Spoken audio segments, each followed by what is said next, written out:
What is it? It's a precision cutter for heat shrink and wire lengths anywhere from 0 to 12 inches long. I have a Mitutoyo digital readout from a vernier caliper that I modified, pair of standard knife style cutter that I modified, a spring gripper to hold materials in place when you're doing multiple cutting, and then the whole thing has two locations. This 0 to 6 is the position the blade's on now, and just bolts on onto that web. Here's the exact same web at exactly 6 inches away from 6 to 12 inch lengths, and the legs are just on there so that it can be used as is. But if you're doing a lot of cutting, it will get mounted in the panel vise. So the post here that's one of the legs is also the actual post for the panel vise, and that lets us go in and clamp in the panel vise however we want to hold it, whether we want to be level or tilt downhill and have the things fall off into a tray. So you can see that how the spring leaves can form around the material, and they hold it in place and they hold it as a group. And I have additional lighting here, so it's going to get dark now. But now you can see how we just slide out to the stop, cut, these come off, slide out again to your stop, cut, and just keep going right down the line. You can adjust the tension back here. How much tension we have on the spring leaves can be adjusted here by how much it rotates the whole group down, presses against the bottom. So this can be firmed up or lightened up depending on what you're cutting. Stuff like this glue-lined, large diameter stuff, you'll see how this actually compresses it nicely, and we still get a nice cut with that. And if you wanted to do a precise length on that, this will keep you parallel. So if you're cutting certain lengths, you just come up and hit nice and parallel right on the end, and you've got nice rings. Obviously, you don't cut heat shrink this short normally, but just as far as it being a nice, clean way to get things square. You can see how it actually conforms to the shape and keeps it compressed. You can see how the gripper has a hold of the wire, and the convenience of that is that now I can just come out, hit my stop, cut, hit my stop, cut, stop, stop, cut. So it makes cutting precision lengths very quick and easy and gives a nice clean cut. One of the things that was interesting in the design aspects of this was most of these cutters have a plastic bed that the knife cuts into. And I was thinking, oh, I'm going to have to put some kind of groove in there with a piece of Lexan or some kind of plastic and something replaceable. And then as I got making these pieces, I realized, you know what, if that thing actually hit perfectly parallel and was exactly the right dimensions, it would probably cut clean without having the compliant material. And sure enough, it does. That groove you see there is just from me taking an original blade and putting a crimp and a groove into it to give it a little place to go into. But it cuts fine without the plastic gripper or the plastic strip to cut into. So you can see how this makes cutting at precise lengths of wire nice and simple. Obviously, this wouldn't be great for cutting solid, heavy solid wire, but that's not really what I did it for. And this is non-glue line. This is standard heat shrink. And same thing here. Presses it down nicely. Allows you to cut a nice even cut because it keeps it down nice. And as you can see, not having the plastic bed for the knife is of no consequence at all. And actually, I think it probably cuts better without it. It's just that for production purposes, a stamped out unit like this, getting the precision of this bed being exactly the right height that the blade's parallel when it closes is not something that you'd want to have in a production situation. So understandable why they put a plastic bed in. The Kelvin Banana Jack video, I needed some precise lengths of Kapton tubing, polyimide tubing, to cut to precise lengths. And there I did it with the microscope and some side cutters and a pair of calipers. Here I can just set my value that I'm after, run it in through the spring-loaded gripper right up against the stop, cut a piece off, and here's the piece I cut off at that setting.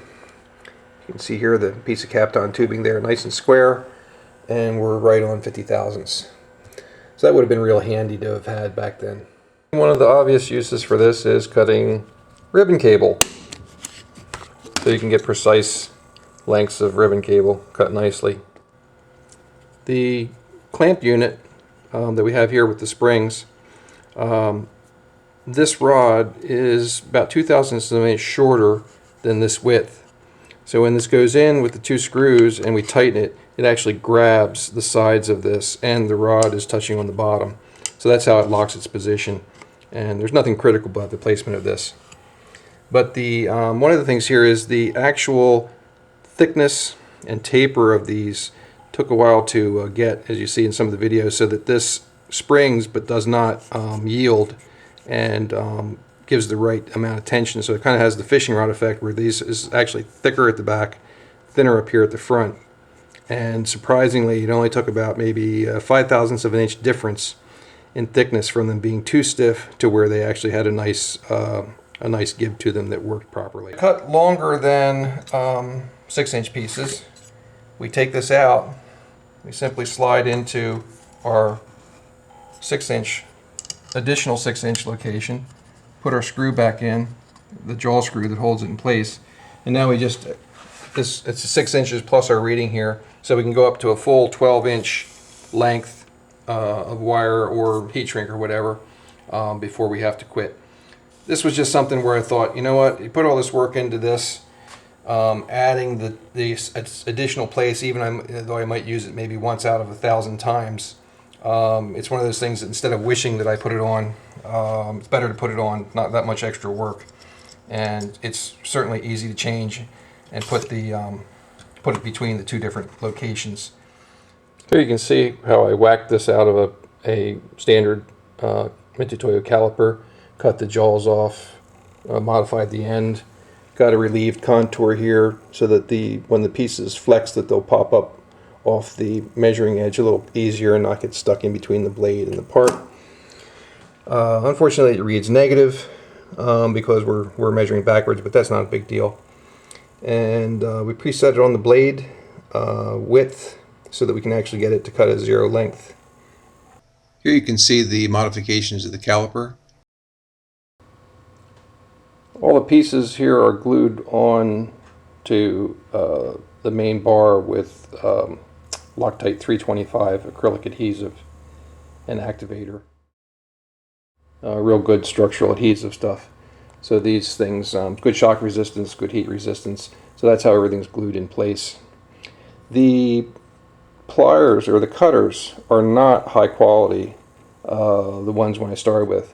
So I took them apart, surface ground the actual center blade here, milled the seat where the blade actually sits more accurately relative to the surface ground surfaces, and then crushed the body here and flattened and straightened all the pieces so that it was a nice precise fit, so that there wasn't any wobble in the joint.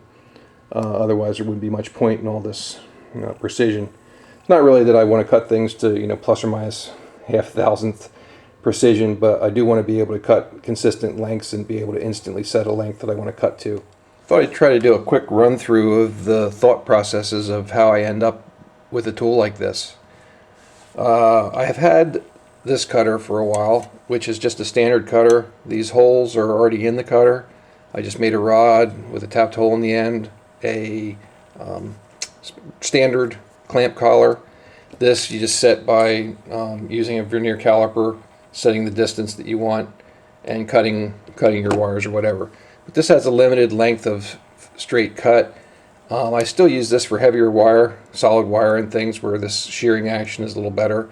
But this doesn't really work great for heat shrink, and especially not a wider heat shrink. And it's very tough to do multiples with this if you're cutting a lot of pieces where you want to hold multiple strands at a time. So this style of cutter, this utility knife style cutter, works very nicely. And I thought, okay, I just need to do some kind of similar arrangement on this to stop the length of the part. But looking at this particular cutter, the nature of this multifunctional sliding jaw thing is not optimum for having something that's going to cut precisely, because all the extra slides and motions in here don't actually help anything as far as the uniformity of cut. Plus, the actual cutting blade is moved out further from the fulcrum point, making it require more force to cut out here, because they've added this wire cutting feature, which I have no interest in. So that's where we go to look for a plier that is more suited for what we're doing. And that's a standard cutter that doesn't have any bells and whistles. It's just a straight jaw, a straight clamp of the jaw, and very simple. And on the other side is the actual clamping screws that clamp the blade. This is the normal jaw that goes into this cutter, is in there for the blade to cut into, and it has screws to clamp the blade, same style blade, but this one, the blade is closer to the fulcrum point. So first thing is that this cutter isn't very precise. There are were large gaps in here. This isn't very precisely formed, and for what it was intended for, it's fine. But I want this blade to have a very precise, repeatable position and not wobble around in the slot there. So first step is take it apart, surface grind this center blade, remill the where the blade goes, straighten, flatten all these intermediate pieces, crush the sides of this so it's the right width to hold everything nice and parallel, so that when this is assembled it has very precise motion, nice and smooth with no side play. Then we have to decide, okay, what are we going to use for a platform? So obviously I need to have something that I can mount in this tongue and groove situation. So I know I need some kind of tongue like this, and obviously I made a T-section here of steel. That was a given. Initially thought, okay, I'm going to need a plastic insert here, so that's one of the reasons why this is wide, other than having enough gluing surface to get a good glue bond. If I had to mill a slot in this aluminum, it would severely weaken this aluminum plate as far as bending loads, so it needed the strength of the steel behind it to allow a groove for this plastic strip. Turns out that as I was doing this and realizing that the blade could actually hit parallel, and if it did on a nice flat surface, you wouldn't need the compliant surface. So that worked out. Then just saying, okay, arbitrarily, might as well have the full width of the blade for the distance here. And then both my son and I thought, wow, why don't we just use a caliper as a measuring device to measure where we stop. So we say, okay, take the caliper and just chop off the jaw here, chop off the jaw here, cut off the excess there, cut off this jaw right there, let's cut this off, and then just grind everything as you've seen it done, so that we have an end stop, and we relieve the end stop in this area right here, so that the pieces could lift off, because the height is not all that high. Pieces could actually pop up and get out between this and the blade when you're cutting very short pieces. That's how that evolved. And then we say, okay, we need to machine a recess here to accommodate that this blade would actually lay flush. So we just milled a pocket in there, the right depth, to allow the modified caliper to go in.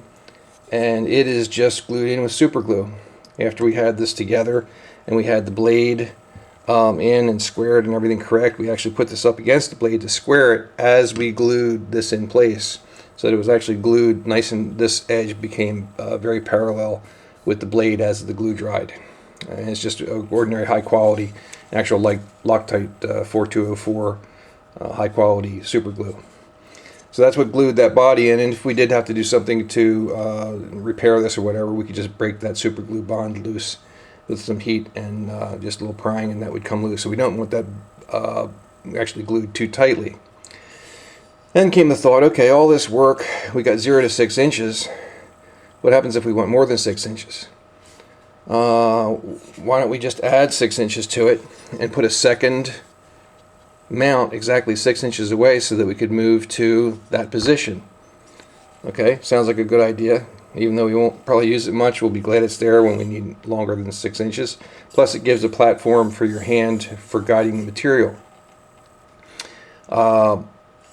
Then my son was saying, well, you can't just let this thing flop on the table, which I was going to. My initial intentions were to just grab this in the pan of ice right here with the jaws. Well, sounds good, but you can't really get a good grip on the thing, and nothing really worked there.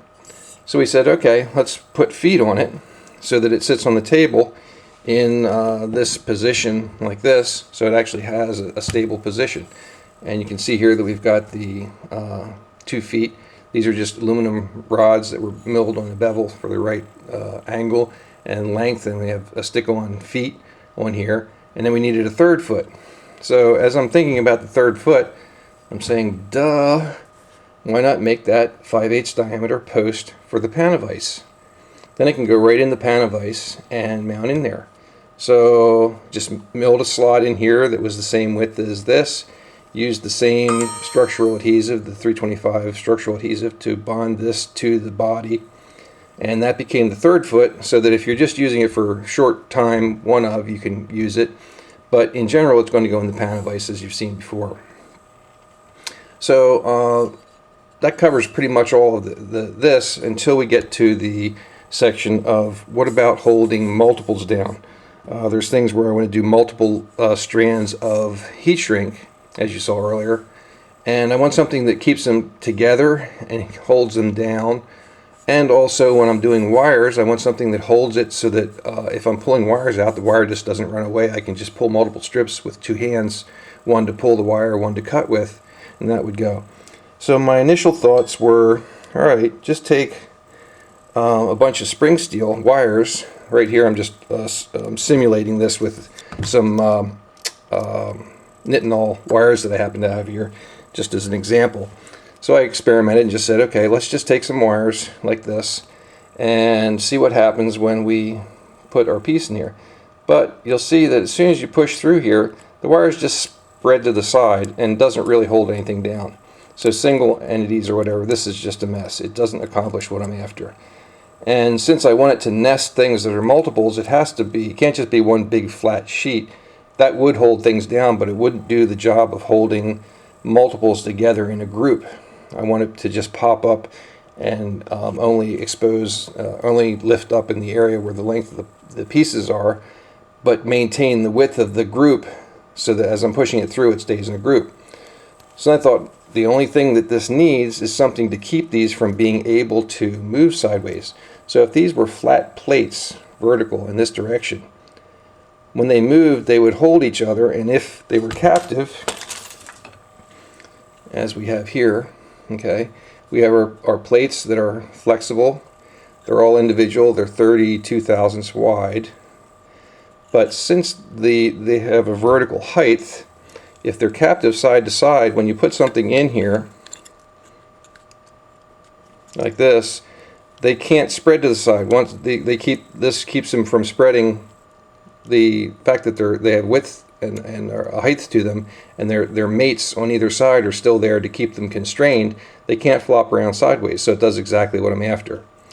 So you'll see how I actually make these out of spring steel, solder it together and everything, and get the correct taper on these. Turns out that initially I thought this could be 30 thousandths of an inch thick all the way. It was a little bit too stiff, still had too much force.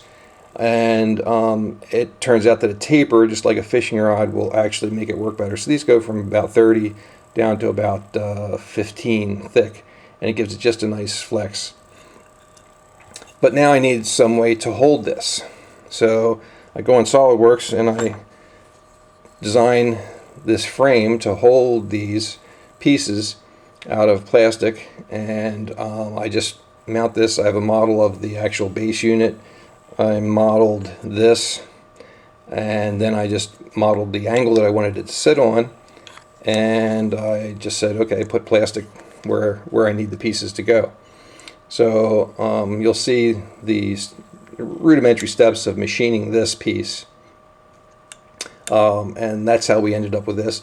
This also needed to be able to be mounted on either the 6-inch position or the 0 to 6 position, or the 0 to 12 or 6 to 12 position. Well, it can't just slide because it can't get past here, so it had to be made to be removable to go on either here or on the other end. So that was the thought processes getting to what we see here. This is 29 pieces of spring steel that have had the edges ground, and they're on the chuck for the first operation of just grinding one side flat. Here you can see how unflat they are as they're cleaning up in various places. I'll continue on this until they're all a bright finish. The first side was cleaned up. Now this is the second side, actually ground down to the 32 thousandths thickness that I needed. Here I have all 29 pieces stacked together, and they're blocked in with 1, 2, 3 blocks, so the magnetic chuck's holding them down. So we're squaring up the ends and going to grind the end length. Here I have 3 pieces of scrap spring steel glued to the magnetic chuck to form a nest as I'm holding that piece on a diagonal, as you see there, and there's a grind stripe from corner to corner there where we're going to be cutting them in half. Here I'm placing the piece in the magnetic chuck, turning the chuck on, then traveling through with the cutoff disc, cutting the piece diagonally into 2 pieces. This lets us get twice as many pieces out of that square and less material to remove when we go to cut the main notch in them.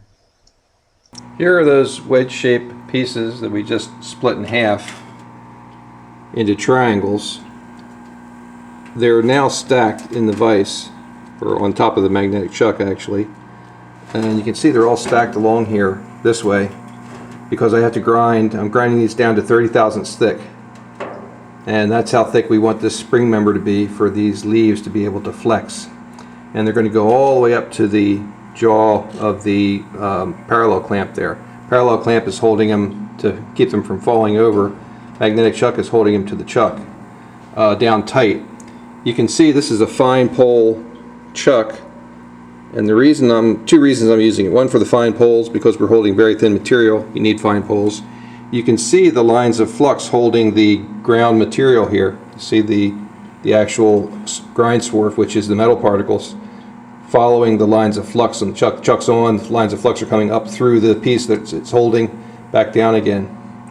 Now I had to have the lines of flux running in this direction because if I did it the other way, they would miss certain pieces. They wouldn't cut through every piece. So I had to have the lines of flux going this way, which is opposite of my magnetic chuck, the main magnetic chuck on the grinder. So that's why I'm using a sine plate put on here 90 degrees from normal, so that I have my lines of flux running in the direction necessary to hold all these parts. I'm going to take one more pass through here with the grinder. With this grinding wheel I already took 2 passes, removed all the material down to 30 thousandths thick. Now I'll take this pass all the way to the end, and then these will be done, ready to mount into their holder. Here it is, all the pieces complete.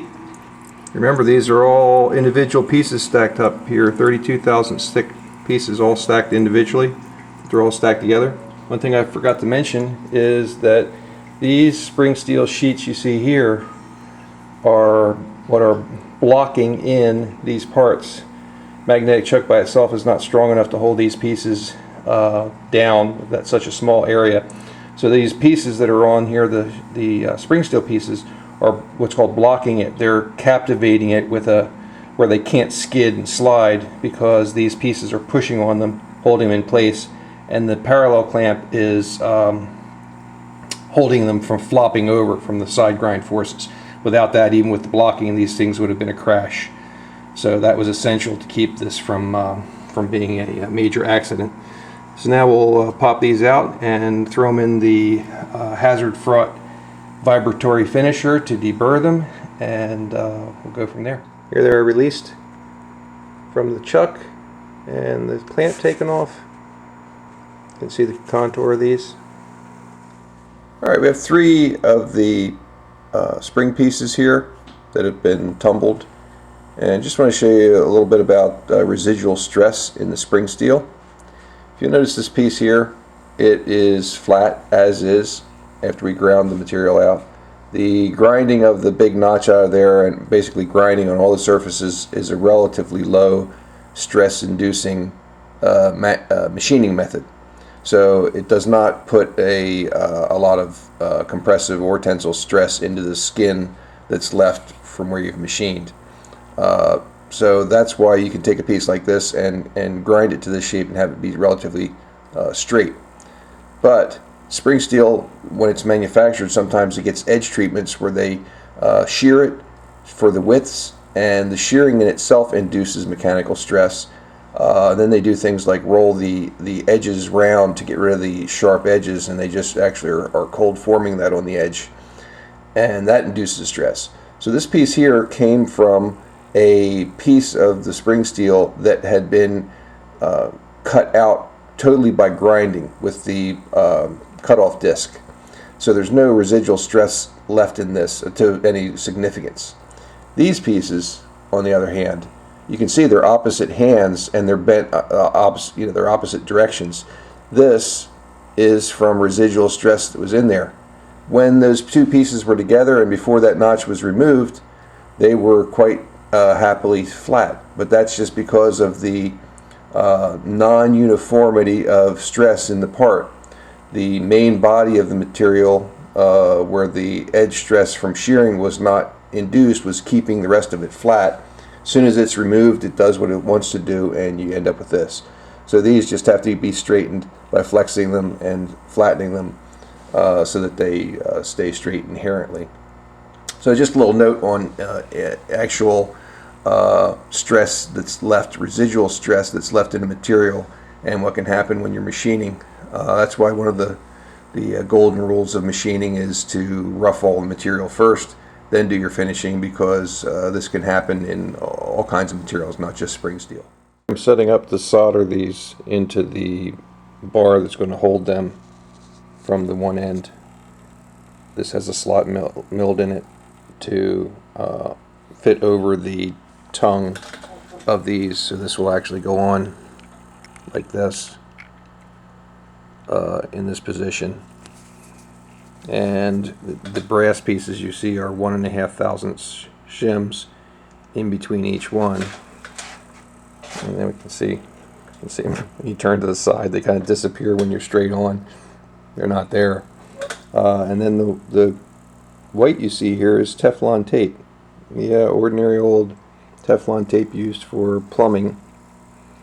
And what that's for is that when I solder this, and I put this on, and this joint gets soldered right here in the end, this will keep the solder from wicking up through and just soldering this into all one mass. If I didn't put that Teflon tape in there to stop off the solder from wicking the whole length, I'd be a real unhappy camper, because this would just turn into one solid mass soldered the whole distance. So that's what the Teflon tape's for. And yes, I did cut individual squares and spread them apart and put each individual square in between each piece there. This turned into a little more of a project than I had anticipated, but wasn't going to let it beat me, so I'm taking it to the completion. There it is, soldered with the Stay Bright. Low temperature silver solder. Here's a little better shot of this taken out of the vise. You can see it's still holding all the shims in place, and there's all the Teflon tape that kept the solder from wicking up through and closing all those gaps. If I hadn't put that in there, we'd have definitely had a mess. After being soldered together, the actual spring tension on these is a little bit higher than I'd like, so I've used the mounting wax, which I believe is really just rosin, same rosin we use in soldering flux, and waxed these pieces to this 1, 2, 3 block so that I can just set it at the angle I need to have this tapered and thin it down. I'll grind this side to get it cleaned up, then I'll take it off, wax that side down to this again, and grind the bottom and get it all even and a little bit thinner so that the spring force is more in line with what I'm after. Here's our first grind. Cleaned up those where they were waxed onto the 1, 2, 3 block. Now I'm going to melt these off, flip them over and we'll kiss the bottom. Final grind on this side, wax down on the previous side that we ground, and now we thin it down to get a little bit lighter spring load on these. Hopefully that'll give me the amount of tension that I'm after. So here I have a model of the main beam that the whole thing's designed around. This just simulates, the green here simulates the location of the stop bar that's part of the caliper. This is the spring bar section of the laminated spring pieces, and this is the plastic frame that I have designed to go around that. Just thought I'd show you how the progression of that. There's a zillion ways to design a part in SolidWorks, and the way I did this is maybe not the cleanest or the prettiest, but it was just a quick way to get it there. So I'm going to edit that part, and you see all these other parts go into transparent. I'm going to actually roll this back to the first extrude that I did, which was the two legs on either side that hang over the side of the main plate, and they are also the correct width to encapsulate the width of the spring bar section. Next feature is adding the boss back here to get out to where we need to put our bolt in the end, and we extrude a exact copy of that on the other side. Then we cut off the excess there from the first extrude, and then we put in the connector, connects the bar across the top. We add our 4mm holes down here for our screws that go into the aluminum crossbar, and then we put our counterbores in up here on both sides for the screws that go into the spring bar section. One on the opposite side. We add our tapped hole up here for the tension adjustment, and then we put our chamfers on one at a time. We have our chamfers down here, and you'll see the chamfers just add a little bit of a finished look to it. Big chamfer on the back there, getting rid of some excess material. Chamfer here on the bottom. Chamfer here across the top, and one more chamfer down here on the legs. These are just for aesthetics, make it look a little bit smoother. And that's how that part was designed, to make a drawing of that on SolidWorks, and then you'll see the machining of it next. Chunk of PET plastic. I had some 4-inch round stock, so I just sawed this block out of the 4-inch round as a starting point. Fly cutting the PET block to shape, squaring up all 6 sides. For deburring plastics, a small block plane is really handy for just putting a nice chamfer on the edges, deburring them, because plastic can be kind of tenacious to get a decent chamfer on. But a small block plane, you can see the little teeny curls there. Just puts a real nice chamfered edge on. Milling the 45 chamfers on with a router cutter. Just the main gully cut through the whole piece. Parallels inside the part to absorb the clamping forces. We milled off the plateaus here and tapping the hole that puts the pressure on the leaf spring assembly. Chamfers on. Machining the chamfers on these front corners. So now that we're all milled and I've scraped all these edges, I'm taking a sponge that's from a manicure place, a hair supply, manicure supply place that sells these sponges. These are made for acrylic, and this will actually sand this PET very nicely. You can see the white residue there from the PET coming off. And when you take a soft sponge like this over the corners, that's what gives you that really nice, real professional look. This takes this looking like from where it was, let me rinse it off here, where it was just a poorly machined piece to something looks like it was professionally molded. And when you get probes and things and people are assessing the quality, they're saying, well, there's mold flash and things like that, or ridges. Well, this is what makes the difference between it looking like a professional piece and a amateur piece. So I'm just going over all this. I'm rounding the edges. I've already taken an X-Acto knife and scraped these edges pretty good, but they're smooth rounding that the sponge does. The sponge conforms and really gives it a nice look. So that's what I'm doing on this now, and you'll see it when it's all done. Here it is, all cleaned up, all deburred. See the nice bright finish, nice smooth radii. That's what makes it look like a reasonably professional piece.